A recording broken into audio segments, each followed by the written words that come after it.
hell of a big bear you killed there. Yep. Parker weighs about 300 pounds.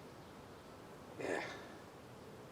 You know, it's funny because I didn't even know it was bear hunting season.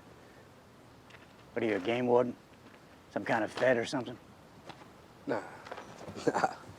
Nah, I was, I'm just asking, just asking. Well, I'll tell you. You see, there aren't too many of these big black fuckers left around here. So when you get a good clear shot at it, you sure as hell take it. Huh. That's why you shoot them. Because there's not that many left. I don't think I understand your question. You know, there ain't all that many colored people around here neither.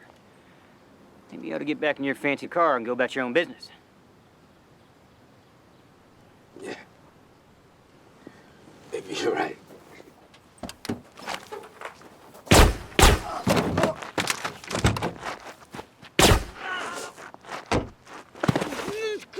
You fucking hit my knee!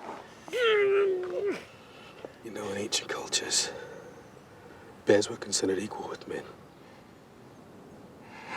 This ain't no ancient culture here, mister. Sometimes it is.